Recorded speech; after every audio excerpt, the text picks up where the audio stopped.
for gatherings and celebrations all month long. More at specs.com. Specs, the fun starts here. Been a tough drive in this morning over on the North Freeway 45 headed in Main Street. Still working an accident North Loop eastbound Fulton. They cleared the 1 South Loop westbound Broadway and Interstate 10 headed east at Federal Road. Still shut down with the sinkhole repair. Take 90 or 225 to get around that. Mid-60s for the high today. Sunshine. Winds are going to be calm. 50 for the low tonight. And then mid-70s Friday, Saturday, and Sunday. So nice weather for sure. And then rain next week, maybe Tuesday going into Thursday or Friday. 46 Pearland, 43 here at the University of Houston. KUHF Houston News 88.7. A service of the University of Houston. Houston Matters starts right now. Stick around, 9 o'clock.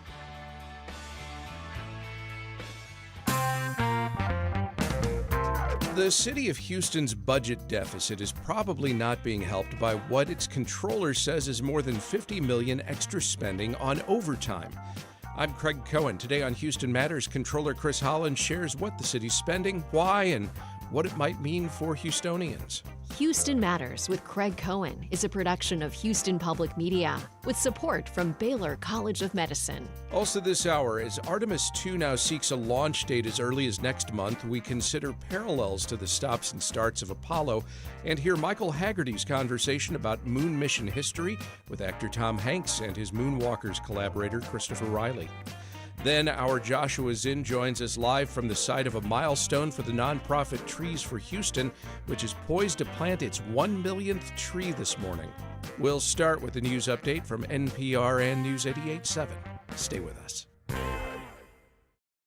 Live from NPR News in Washington, I'm Corva Coleman. State and local officials in Minnesota say the Trump administration's drawdown of 700 federal immigration officials is a good beginning, but they say more needs to be done. Trump's border czar Tom Homan says more withdrawals will depend on local cooperation. NPR's Meg Anderson reports. Homan zeroed in on the cooperation of sheriffs who often hold undocumented immigrants for ICE in their jails. In Hennepin County, where Minneapolis is located, the sheriff's office already holds people temporarily for ICE if federal agents have a signed judicial warrant. They do not honor administrative detainers, which is when ICE asks a jail to hold someone but doesn't have that warrant signed by a judge. But Hennepin County Sheriff Dewana Witt told NPR she's considering changing that policy. If that were to change, and that's a if, right? You're going to have to show me how it's going to make Hennepin County residents safer. And you're going to have to actually act good on what you say. Witt says she has had, quote, healthy conversations with Homan and expects them to continue. Meg Anderson, NPR News, Minneapolis. President Trump is continuing to talk about the FBI's raid on a Georgia elections office last week. FBI agents seized hundreds of boxes with ballots from the 2020 election.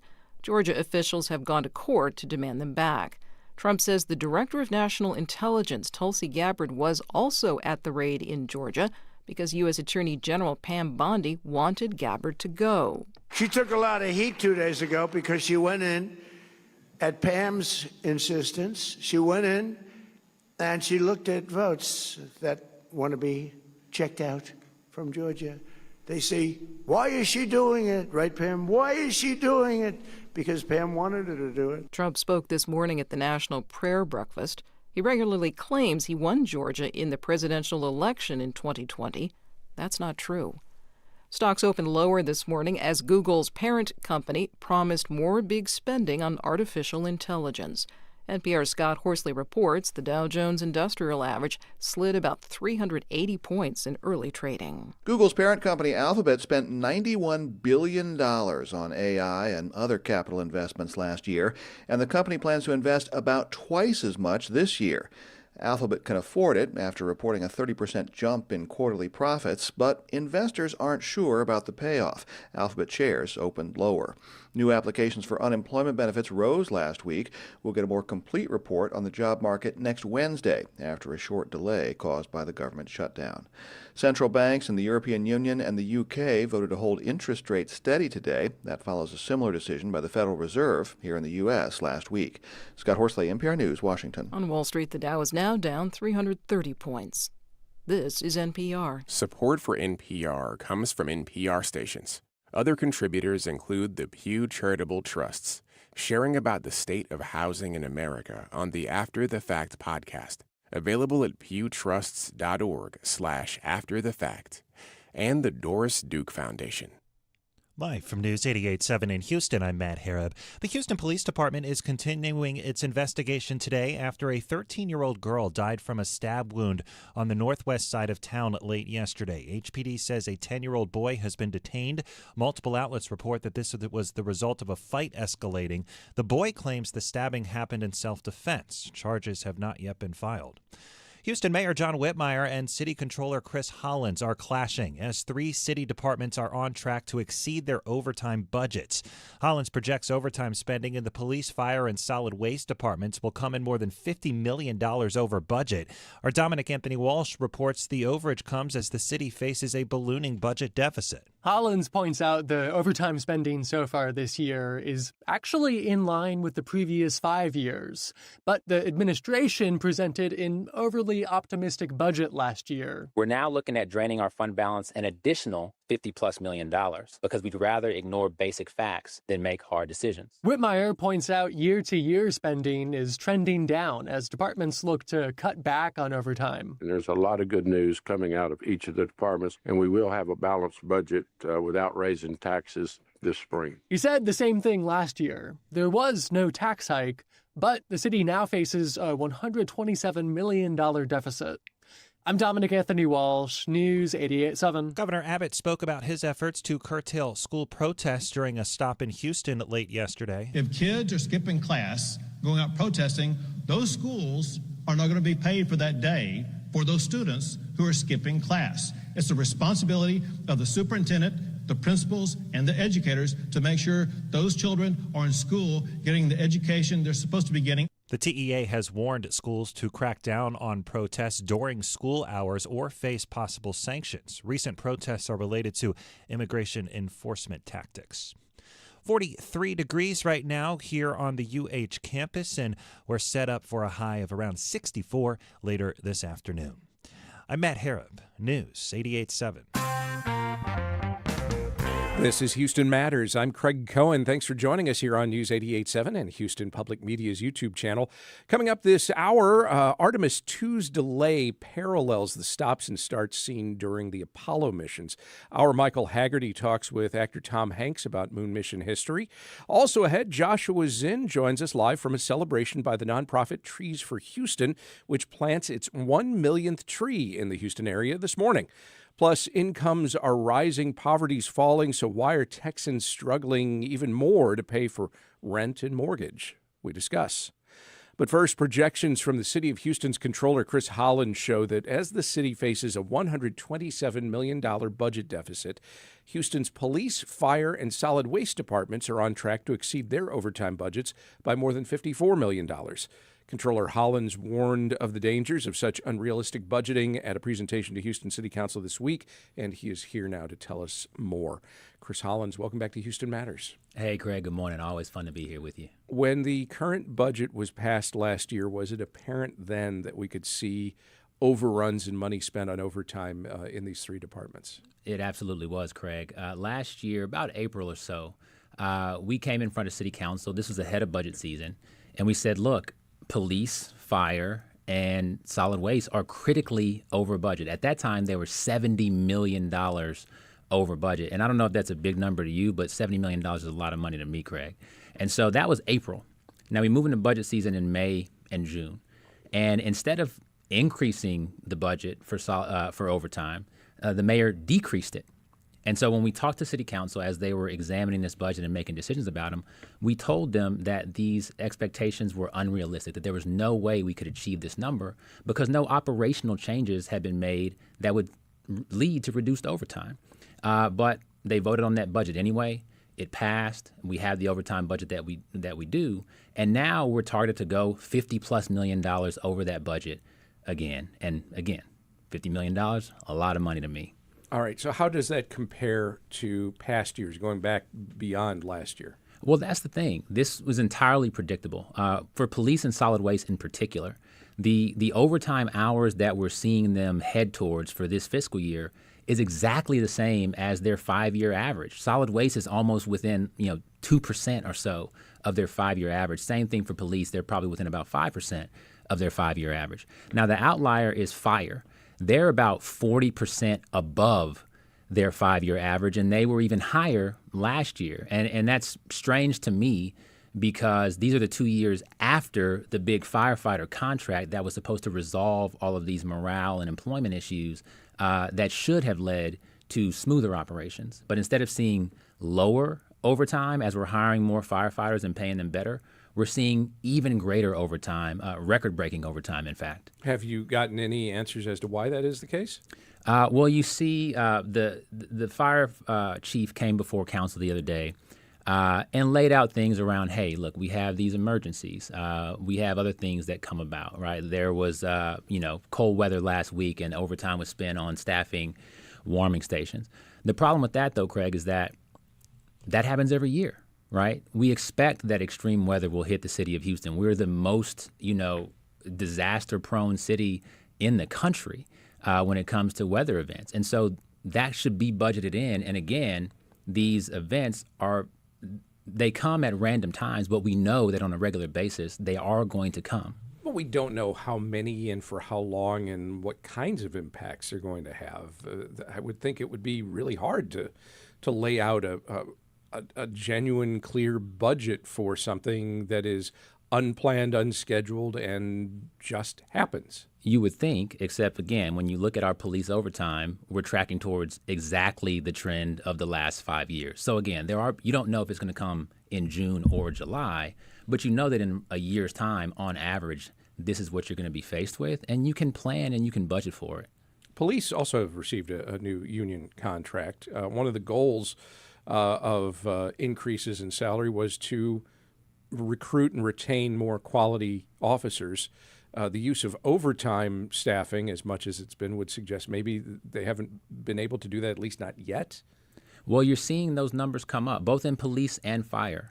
You are seeing more uniformed officers come into the force that are beginning to overtake attrition, and so the force is growing.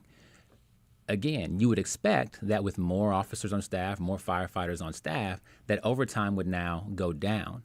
Instead, with the firefighters in particular, it's going up. With police, it's flattening out a bit, but not to the extent that you would expect. And so, what's happened in the past is there's been these high overtime hours, but you also have vacancy savings because we were understaffed, and you use the vacancy savings to pay for overtime. Now there are not as much vacancy savings because there are more staff on force, but the overtime isn't going down in the way that you would think it would. That's police and fire. Complaints to 311 routinely have to do with inconsistent trash and recycling collection. That takes us to solid waste. Workers still, I guess, racking up overtime hours there, but that problem is not getting solved. How come? It's a tough business. It's very, very hard work. And to be clear, public safety work is hard work as well. And we appreciate the people who sign up to serve the city of Houston. So this is not any sort of attack on them. But as an organization, as managers, as leaders, we have to look out at these critical services and understand what does it take to provide trash pickup to 2.4 million people? What does that look like in terms of routes, in terms of trucks, in terms of manpower? And this has been with solid waste an issue since the pandemic, right? You've had solid waste workers working essentially 6 days a week, 60-hour weeks since 2021. And manpower is a big issue, needing to hire more people. There have been incentives that have put in place, but those hiring challenges remain. But last year, during the mayor's retirement program, he exempted police and fire to make sure that we didn't have police and firefighters walking off the job. He did not exempt solid waste. And so we had solid waste workers who retired at a time when we need more, not less people to be doing that important job. The mayor's finance department says overtime spending is only exceeding the budget by less than $10 million. You say it's over $54 million. Why the discrepancy? That's called games, Craig. If you look at the budget that was passed for fiscal year 2025, they were over their budget, those three departments together, by $70+ million. Now, after we put out that report, they went back and got approval to give those departments more money so they could cover that overage. And the metric that they're using now is comparing the new budget that they were given after we waved the flag on this and saying, oh, we only went over by a little bit. The numbers are the numbers, Craig. They got an original budget last year of about $65 million. They went over by $71 million. Now that budget is even lower, and they're scheduled to go over by $54 million this year. What happens if this is not dealt with, if the just remains in deficit through the end of the year? Well, we're already operating in the largest deficit situation in the city's history. These last 2 years have been the biggest spend downs of our city's general fund ever. Now we're going to tack on another $50 million to that deficit. And so we're spending down the city's savings, the savings that are meant to tide us through when there are emergencies that we can't control. But this is entirely within our control and, again, entirely predictable. And so what we're not saying is all this overtime is totally unnecessary. I would look to the police and fire chief to tell us if that overtime was necessary. What we're saying is if it is, in fact, necessary, budget for it and figure out how you're going to pay for it. And that's what's missing. What does this all mean for Houstonians who are just following this and saying, well, you budget however you budget, and it always seems to come out in the wash at the end of the year anyway? It means Houstonians are left holding the bag. If the city runs out of money, which we're trending in that direction to where a year and a half, 2 years from now, we literally wouldn't have the money to pay the bills, then there's only two things that can happen. Either massive cuts to critical city services that we depend on for public safety, for picking up our trash, for repairing our streets and sidewalks, making sure we have parks to spend time with our families in, or, figuring out a revenue solution, which, again, the mayor hasn't proposed a plan there, but it could include taxes or additional fees, but there has to be some way to pay these bills. The same way you balance your checkbook at home and you make sure that your bills can get paid, your mortgage, your car note, your gas money, your utilities. The city has to do the same thing, and we can't ignore reality. Chris Hollins is the controller for the city of Houston. Controller Hollins, thank you very much. Thanks so much for having me. Up next, a familiar voice on space history as Houston Matters continues on News 88.7 and YouTube.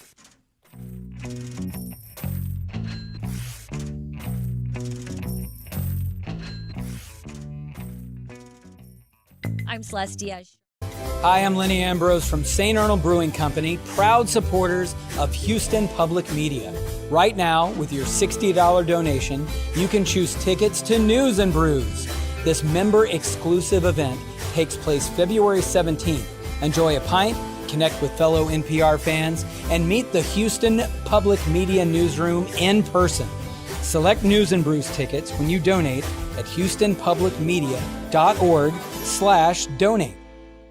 Mercury Chamber Orchestra presenting a Valentine's Day concert with Beethoven's Sixth, the Pastoral Symphony, and Mendelssohn's A Midsummer Night's Dream, February 14th at the Wortham. More at mercuryhouston.org. And from Baylor College of Medicine, with 125 years of innovation behind it, Baylor's driven progress in health and medicine through research, education, and care that push the frontiers of modern science. This is Houston Matters. I'm Craig Cohen.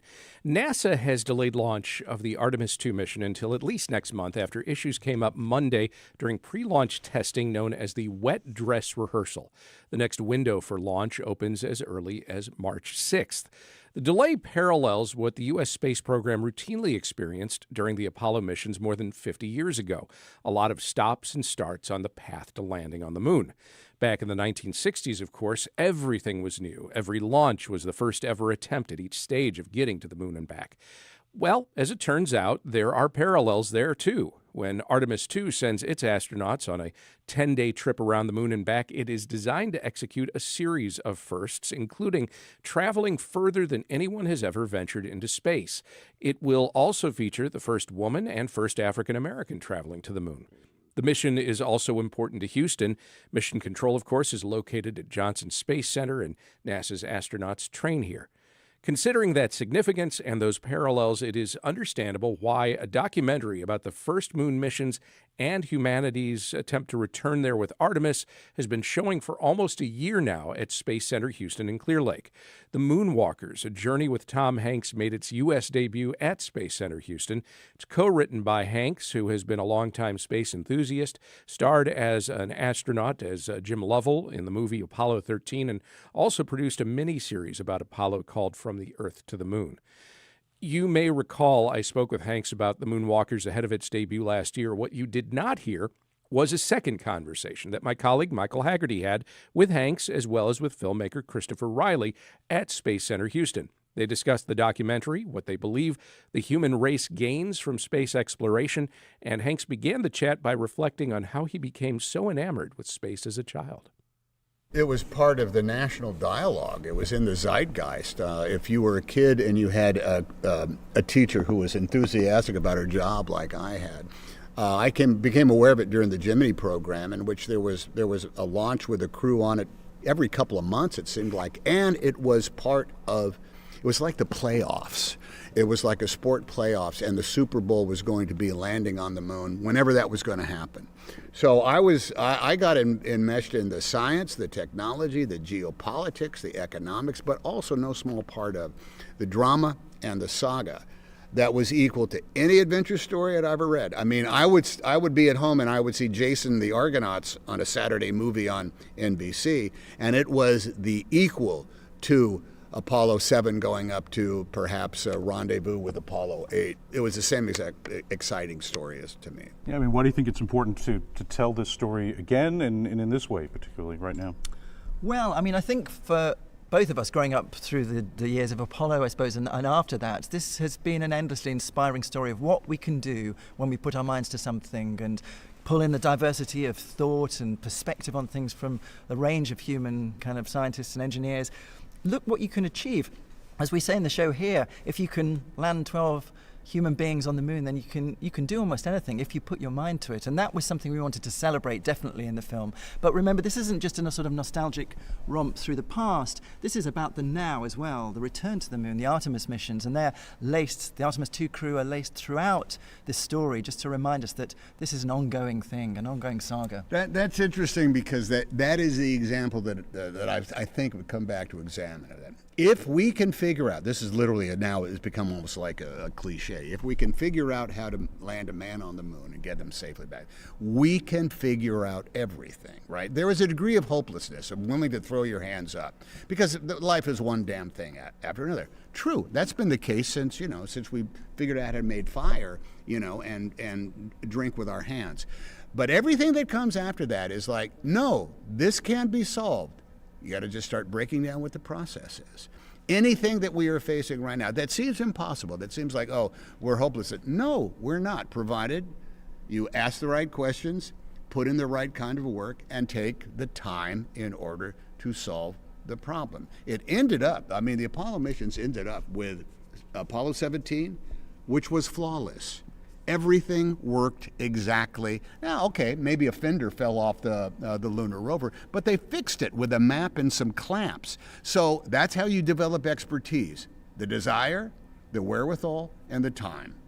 That's how you get to the moon and back, and that's how you solve any problem that we're facing as a species. How do we channel that ingenuity, that motivation into solving humanity's other problems? People always say when they see things landing on another planet, why, oh, well, that money could be spent this way or that way, feeding hungry people, whatever. How do we channel that into fixing humanity's other problems? I think when you rise to do difficult things, whether they're on or off Earth, it makes you more inventive and it pushes you and stretches you. There's a law from Arthur C. Clarke about trying to appreciate where the boundaries of the possible and the impossible are. And he pointed out decades ago that actually you have to go beyond that boundary to work out what's possible, because you don't know until you try, right? So these endeavors off Earth, exploring beyond our home planet, they tax us the furthest. And if we can rise to those challenges, then a lot of the spin-offs come back to fix problems on Earth. That's been the case throughout the space program. We need to obviously face climate change at the moment, and that also requires a similar approach, globally, collectively, together. We would not have the understanding or the data of climate change were it not for the space program. So those hundreds of thousands of people that made government wages, okay? Nobody got rich doing this work, but they put in the work, and the end result is an infrastructure that can tell us what's going on with our own planet. The idea of why spend the money in order to... No, it's not about spending money. It's about investing money, because every one of those people that work on that got a decent paycheck, put their kids through school, paid their rent, what have you. And the more of that is going on means what? More of us are going to be at work. So, in fact, we're not frittering away the money. We're actually investing it, and it's paying dividends, as well as putting money in our own pockets. There was a thing that Kennedy said that is the answer to almost every question that you're asking right now. He said, we choose to go to the moon. We choose. That's an example for all of us in regards to how we live our life and solve the problem that we are facing. We choose to invest in science. We choose to move to understand what's going on. We choose to sign on to some sort of endeavor that is going to occupy ourselves and expand the circumstances. We choose to build a better freeway. We choose to put a bridge here. We choose to plan a community. These are all choices that we face, because in this case, it was about this evolutionary moment in humankind where we were going to go from a species who has never been off our own planet to become a species that has literally walked upon the face of another planet. That only comes by way of choice. It starts with desire. You got to have wherewithal. You got to have riches. Got to have investment. All that. But it's the human choice that goes into solving a problem that seems unsolvable. Look, that landed on me in a way, and I was just a dumb kid.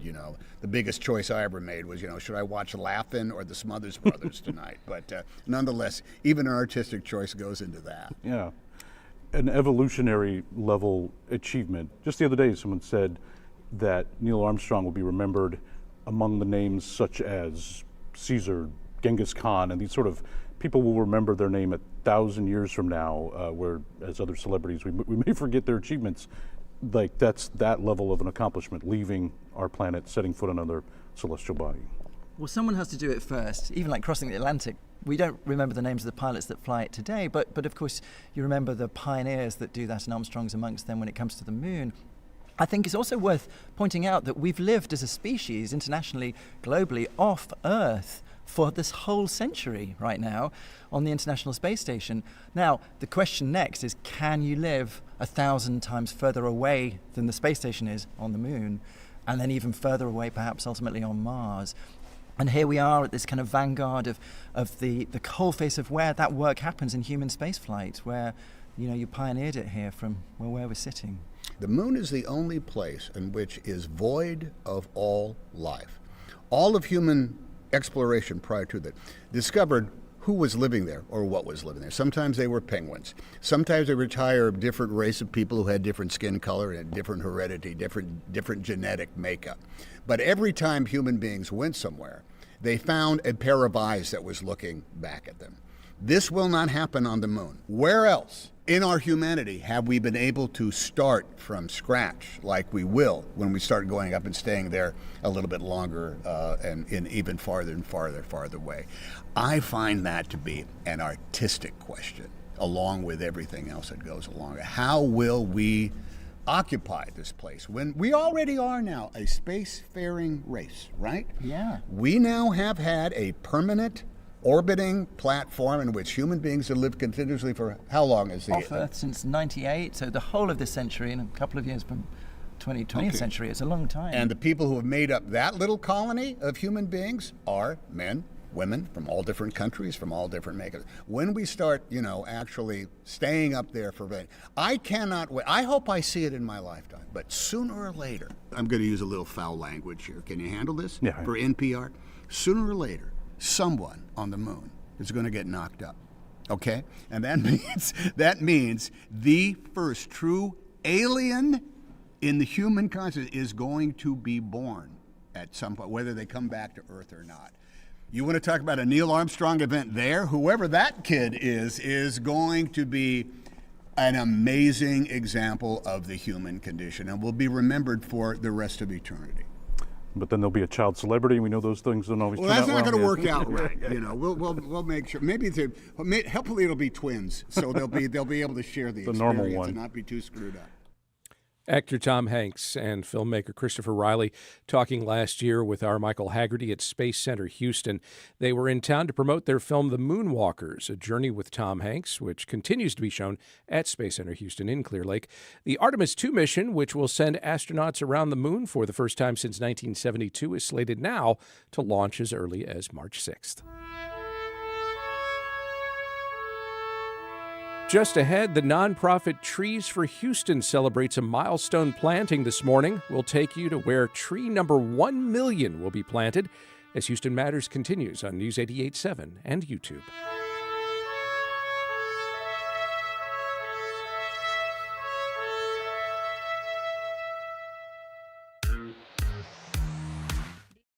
You count on Houston Public Media. That's why you're here right now. Take the next step and become a new member today. Every gift makes a difference. And with a gift of $5 a month or more, you'll receive PBS Passport, a member benefit that lets you stream more of the shows you love anytime. It only takes a minute to make a big difference. Join as a new member today at houstonpublicmedia.org/donate or call 800-364-8300. Season approaches. Base Power offers energy plans to Texans with home backup for outages and fixed energy rates. Eligibility details at basepowercompany.com/NPR. And we get support from Texas Mutual Insurance Company, workers' compensation provider committed to handling claims, help injured workers get back to work. More at texasmutual.com/mutual care. This is Houston Matters. I'm Craig Cohen. Since its founding in 1983, the area nonprofit Trees for Houston has had a simple mission to plant, protect, and promote trees. This morning, Trees for Houston will celebrate the planting of its 1 millionth tree in the Houston metro area. That celebration will take place in an event at the Kellum Noble House near Sam Houston Park. Joining us live now from there, Houston Matters producer Joshua Zinn. Good morning, Josh. Good morning, Craig. Yeah, I'm here with Barry Ward from Trees for Houston here at the millionth tree planting. Barry, I guess, firstly, just what does it mean to be able to plant the millionth tree and put that big old number there? Well, it's humbling, and of course, it's an honor. In basic literal terms, it's a profound achievement. There's 1 million more trees in Houston than otherwise would have been here. Yeah. And that is a tremendous, just a tremendous achievement. What it is not, it's not simply a data point. It is a departure point for the next million, the next 5 million. The urban forest, the urban canopy won't replenish itself. It's just a part of an ongoing effort to keep our city livable and green, and comfortable and clean. And so we're very happy to be here today to celebrate the milestone. Yeah. So this milestone is 1 million. That's 1 million starting from when? When did Trees for Houston start doing it? Starting in 1983. The efforts to get numbers of trees in really began in about 85. We're here with this beautiful live oak downtown. The two grassroots efforts that merged to form Trees for Houston were called the Live Oak Society, which we have a live oak here, and we are downtown. Trees for Downtown is how it all started. So here we are with 43 years later with our 1 millionth tree, and Trees for Houston is now, by some measure, the largest regional tree planting entity in North America. Yeah. And it's due to the folks in Houston that make this stuff happen. So you mentioned that this is a live oak tree. Can you tell me a little bit about it? What's important about the live oak? Why did you pick the live oak as the millionth tree? Sure. So aesthetically, it fits in architecturally with everything here in this downtown area. It's at this beautiful park with these historic homes. These trees live many hundreds of years. And it is a good native, very durable. It's drought tolerant, it's cold tolerant, it's flood tolerant.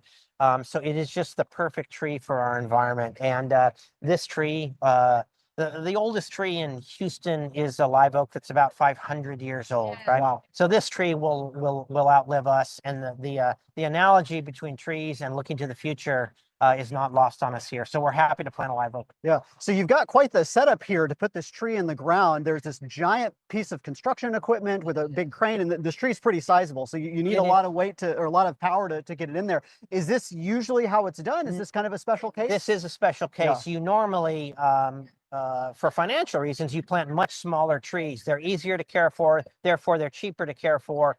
And your sustainability over large projects and over long amounts of time, your sweet spot is in a 6 to 10 foot tree in the ground, not a 30-foot tree in the ground. But for something as momentous as the millionth tree, absolutely, we wanted to do something big and impactful. Yeah. So can we talk a little bit about like what's going to kind of happen here? So it looks like the tree obviously will be lowered into the ground, will kind of fit into this hole. That's correct. And I assume the dirt will just kind of be packed in, and then the tree will sort of make itself home. It will. You're going to have to water it, particularly when they're this big. We will care for this for many years, a minimum of 2 to 3 years of special attention, particularly during the summer. Yeah. So you'll see one of our crews out here 1 or 2 days a week for the next 36 months. Wow, wow. And so, in particular, you mentioned that we're near some historic homes. We're at the site of the Kellum Noble House here in Houston. What is that house, and why is this the important place for this tree? Kellum Noble in specific, but this is the first city park in the city of Houston, and so was just a really fitting place for us to come in and put our millionth tree. Not just because of the species, but in recognition of our heritage. This species, these trees, our canopy, our nature, it's part of our patrimony as well as the cultural patrimony of houses like this and our museums and things like this. The idea of dovetailing our natural patrimony with our built cultural heritage is really appealing to us. So we were very happy that the Heritage Society and of course Houston Parks and Rec Department wanted to work with us on getting this tree here. Yeah, well, and I think when people think of Houston as a large urban center, lots of concrete. I mean, we're standing right adjacent to downtown, where there are lots of buildings. So can you kind of talk about that interesting dichotomy of the natural side versus the city urban side? So that there's an inherent conflict, right? The built environment with the natural environment. We're in the shadow of Chevron. Well, Chevron made the donation to pay for this event and pay for this tree, and we are a 25+ year partnership with them. And it is really important to us to recognize how philanthropic and generous Houston's corporate culture is. And none of this happens, and it's not just Chevron, it's across the board, and it's individual philanthropy and corporate philanthropy. These things require money and time and sustained effort over time. And so to be able to do this here in the shadow of we are literally in the shadow of everything that makes this possible, right? So yes, there's sometimes conflict between the built environment and the natural environment, but the built environment is what allows us to do this. It's what pays for it, right? And that's okay, because we all need homes and we all need offices and we all need roads to drive on. But at the same time, when a portion of that largesse goes back into building parks and planting trees and restoring our coastline, then it all comes out in the wash. And we're very happy to be part of a community like Houston where the corporate philanthropic mindset is geared towards giving back.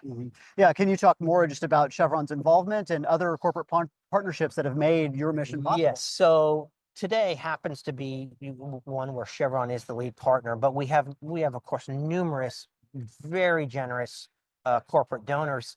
And with Chevron, we've had a tree farm with them going back into the early 90s. That they support tree planting efforts at schools, as do many other partners. And they just allow for dozens of parks and schools to be planted every year in Houston, year in, year out, with very little fanfare. And they're not asking for a bunch of publicity for it. They just do it because it's the best thing to do. Their children live here too. The 8,000 Chevron employees in Houston, they all have kids. They all have homes. They all live and recreate and worship here. And they want this to be a beautiful place. And that's true of every company in Houston, right? And so, or at least you hope it is. And so here we are doing this today because of that commitment to quality of life in the greater Houston area. Yeah. So we talked about how this is kind of an important site just historically, culturally for this particular tree, but maybe talking more generally about how Trees for Houston approaches the way you plant. How do you think about, okay, these areas are the areas we want to focus on putting our trees? Yeah, so there are different metrics we use. Sometimes it is as simple as the Acme company wants me to plant in this area because that's where their office is. But more often it's about where is there not tree cover?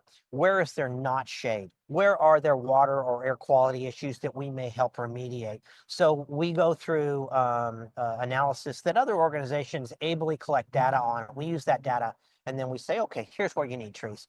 Now, that being said, that's a fancy way of saying you can really just drive around, and if there's no trees, you need to put them there. Yeah. We do use data, of course, but you don't really need to sometimes. You just drive through. There's no trees at that school. Well, I know I need a plant. Yeah. Right. I don't need air quality data to tell me that kids need shade. Right. Right. So so it can be complex, but it also can be very simple. Yeah, well, and speaking of that, you mentioned shade, and I know a lot of people probably know trees provide oxygen, they provide cleaner air. What are the other benefits of having a large treescape in a city like? I feel like the environmental issues that are ameliorated by trees are pretty well known now, and you've already enumerated them. But the undersold portion of that is quality of life, psychology, health benefits that are all well documented now and data driven. People are healthier and happier when they are in well-treed green areas than they are in places that are full of just steel and glass and concrete. Yeah. So from an aesthetic quality, I mean, think about Houston. Nobody who ever lived in Texas said, I think I want to live where there are no trees. I think I want to live where there's no shade. I think I want my next house to be all concrete. Nobody ever said that, right? And so it's intuitive when you put it that way. And so when you think of it, the urban forest does not regenerate itself. You have to replant. And so our million trees, they're not really a luxury. They are a requirement for us to have a reasonable quality of life. And you have to do this year in, year out, forever. Yeah. So we've talked corporate partnerships, but what else? Who else makes stuff like this possible, like volunteers and other things like that? Volunteers, we have volunteers here today who have planted. Volunteers make a significant dent on my bottom line on my books every year by saving me money when I plant trees, right? There are private philanthropic individuals and philanthropic foundations who all make this happen. We do not use any tax dollars. And so every tree we plant, somebody or some non-governmental agency or corporation gave us money to plant these trees, right? Mm-hmm. So there's no Department of Energy or Department of Agricultural, there's no tax-based dollars coming to me, zero. And so I have to go out and make sure that I match the right donor to the right site.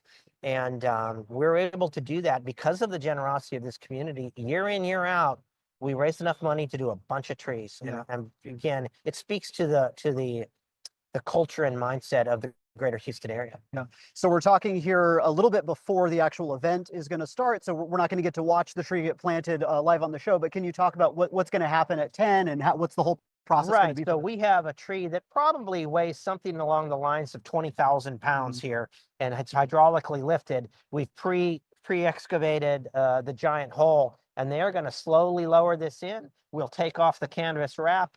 We'll spade in some dirt, and then the real work starts. Where for the next 2 to 3 years, we'll have to take care of this to make sure it lives. But it's quite simple.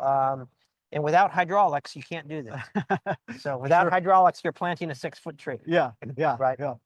So, so what is it going to take to get to 2 million trees? What's in store for the future? So the first 15 years or so of the organization was about 10,000 trees, right?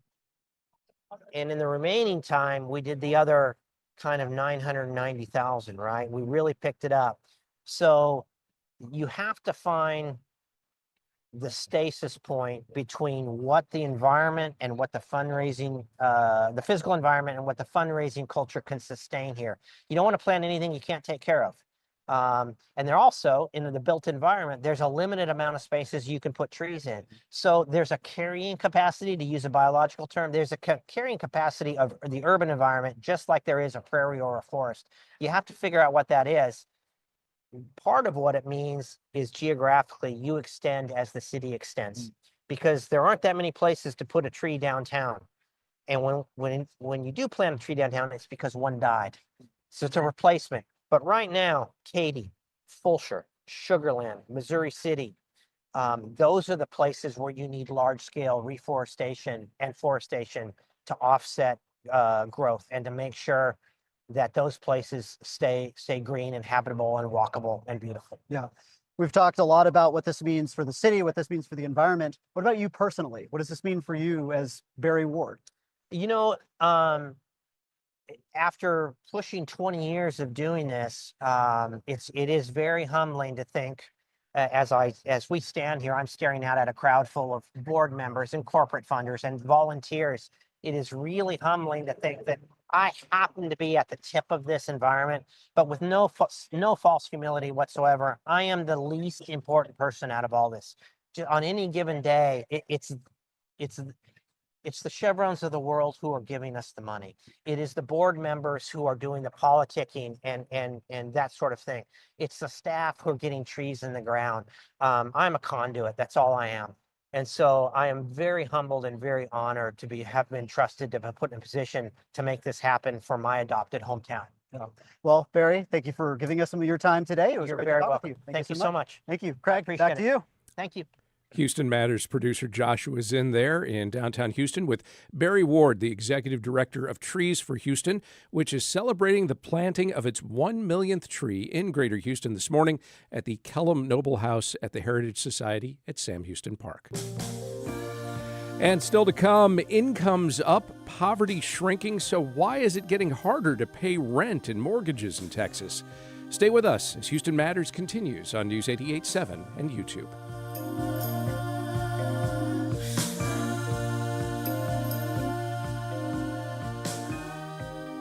I'm Nikki Hurd, and I'm a poet.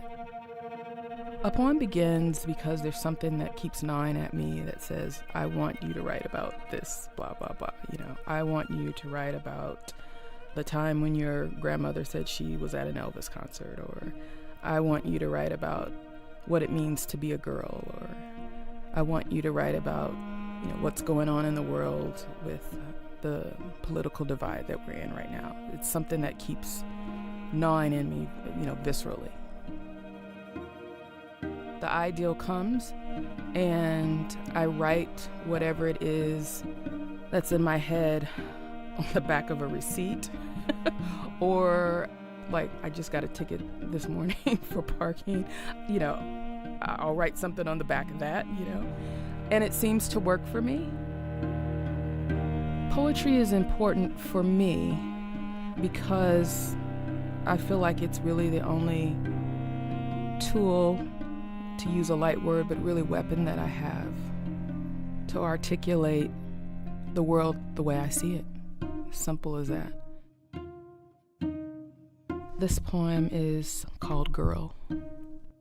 You know, I think it was just a moment when I was at a low point, looking up to some women figures for guidance, and they really weren't there in ways that I needed them to be. It was really at that moment when I discovered that poetry, that was what I had. That was my weapon. My sister was also, her and her husband were trying to get pregnant, and so I envisioned that I was writing this to my niece. Girl, find one thing to love inside yourself. Carry it like a gun in guerrilla hands. And when government defeats you, mountains fall, lovers leave, and the words of women before come crashing to the ground. Hold this love between your hands. Sing its name like the alphabet. And shoot, woman, shoot.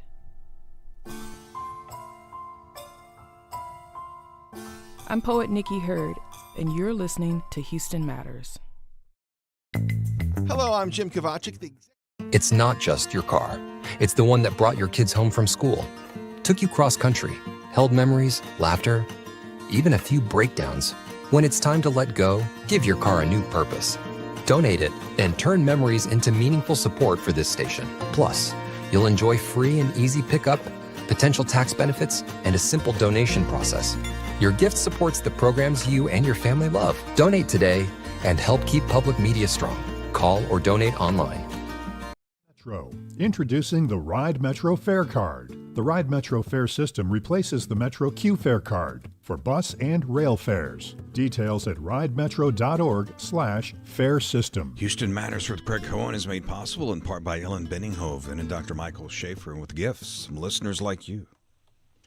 Data from the U.S. Census Bureau shows that despite rising income and declining poverty, those numbers are not keeping pace with the growing costs of renting or owning a home. According to analysis from the Texas Tribune, more than half of Texas residents are cost-burdened or pay more than 30% of their income on rent. Around 29% of homeowners are in the same boat. Over a 5-year period ending in 2024, incomes in Texas rose 3.1%, while poverty rate, that dropped 0.9%, but neither of those changes could match up to a 9.1% increase in median rent, with similar increases in home ownership costs. To discuss why so many Texans continue to struggle with the cost of living and what, if anything, can be done about it, we're joined now by Ben Martin. He's Deputy Director of Texas Housers. Ben, welcome to Houston Matters. Hi, Craig. It's good to be here with you. This analysis by the Texas Tribune is based on data from the Census Bureau's American Community Survey. What is it exactly? What does it measure? The American Community Survey is, you can think of it a lot like the census, which happens every 10 years. The American Community Survey is sort of what happens in between. It's not a full census where they try to reach every single household and every single person in the country. Rather, it's a survey. So they reach a certain portion of households and individuals, and they try to capture what's going on in the decade in between the census on all of the different factors that the census measures, from income to transportation to employment to age and household characteristics, all that kind of stuff. Is any of the data that I mentioned at all surprising to you? Not really. We have had, in terms of housing costs, we have had a really rocky 5 years. And so what's really interesting with this new data release is that it's measuring and averaging out the surveys for this 5-year period that began right before the COVID-19 pandemic and then went through the steep increase in housing costs that we saw in 2022 and 2023. And then now, as housing costs are starting to stabilize, it's capturing that period too. So what's really interesting when looking at this data is it really is giving us a snapshot and a summary of where we've ended over the course of this very tumultuous period in terms of housing cost affordability. Aside from the pandemic and its effects, what factors do you see that are contributing to increased costs in rent and home ownership? Well, what we saw, again, coming out of the pandemic is that there was increased household formation in Texas, which meant that we had a lot of folks moving into Texas, moving into Houston from other parts of the country, folks who had maybe moved back in with their parents during the pandemic, then moved out again. And so there was higher demand for housing overall. There was a lot of new construction in that period, which is kind of leveled off now to meet those needs. But the end result of things is that housing costs now are significantly higher for folks in Texas than they were 5 years ago. Is it common to see housing costs outpacing income increases? Whether or not it's common, it's just unsustainable. When you have housing costs increasing at a higher rate than incomes, that means that more and more families are going to tip over the edge into not being able to afford their housing.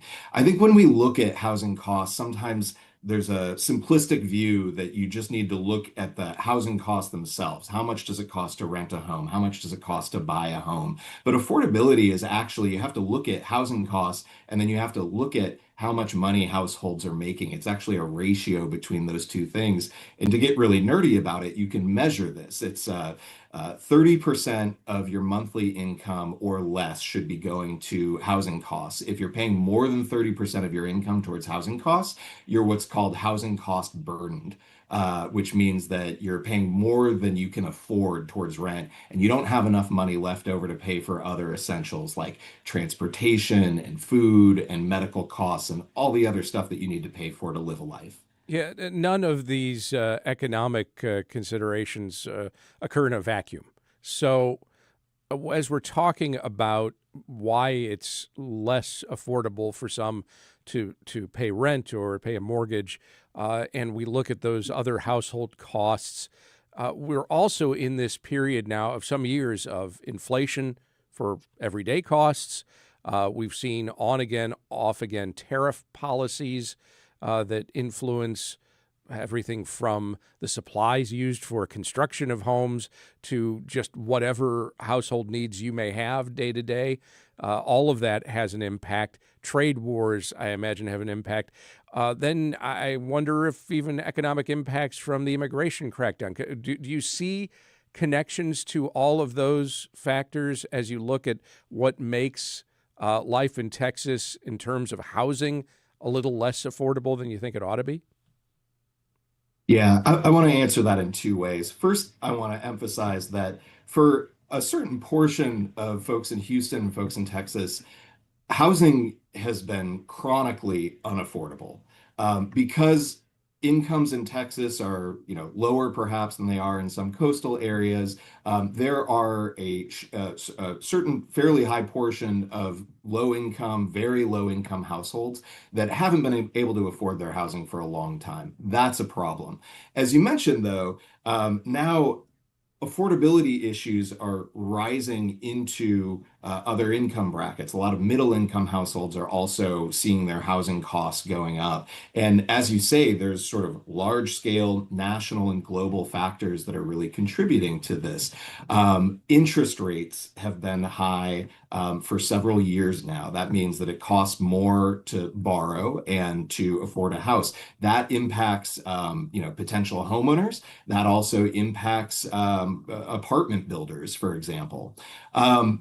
There are early signs and anecdotal signs that the labor force for construction has been depleted due to the immigration crackdown. And then, as you say, tariffs and the uncertainty around tariffs, the constantly shifting landscape and environment around tariffs causes a lot of uncertainty in terms of planning for simply the cost of materials. And so while there are things that can happen, policies that can be considered at the local and state level, it's also really important to understand that there are national decisions and international decisions that are occurring that are also having a really large influence on overall housing affordability right now. Are these trends more noticeable in Greater Houston or portions of Greater Houston than they are in other cities across Texas? Yeah, well, one of the statistics that you mentioned at the top of the of the conversation was that poverty was going down in Texas, only slightly, and actually that isn't really happening in Houston. Houston, by and large, is tracking what Texas is tracking, which is that incomes are rising, but they are not rising enough to meet the steep increases in housing costs that households in the state and in the Houston area are experiencing. Are there unique factors that Houstonians deal with that maybe others in other cities in Texas just simply don't?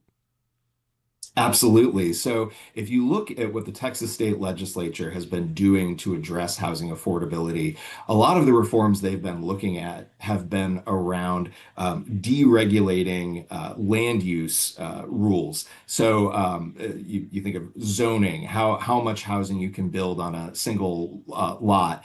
And for many places in the state, the argument goes that those zoning categories are very restrictive, that we could build more, that we could build more densely, and that that would lead to individual housing units being more affordable. But Houston, of course, famously, notoriously doesn't have zoning. And so Houston is a really interesting case because you can look currently at Houston and you can look historically at Houston and see that there have, while housing costs may be slightly more moderate than, say, an Austin or a Dallas historically, costs are still rising. They're rising faster than incomes, and there's always been a section of the Houston population with low incomes. Again, this is about that housing cost and income ratio that haven't been able to afford their home and now are really struggling with housing instability.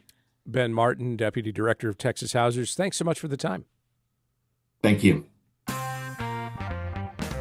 And that will do it for today's show. The Houston Matters team includes Michael Haggerty, Joshua Zinn, Brenda Valdivia, Mincho Jacob, and Laura Walker. Jared Carroll's our technical director. Special thanks today to Shannon Harrison for facilitating Josh's conversation with Barry Ward downtown. On tomorrow's show, how digital maps are increasingly being used to reveal patterns across Greater Houston. Also, this week's The Good, the Bad, and the Ugly. I'm Craig Cohen. Join us tomorrow for those and other Houston Matters. Support for Houston Public Media comes from Baylor College of Medicine. With 125 years of innovation behind it, Baylor has driven progress in health and medicine through research, education, and care that push the frontiers of modern science. Support for Houston Public Media comes from attorney mediator Ron Banks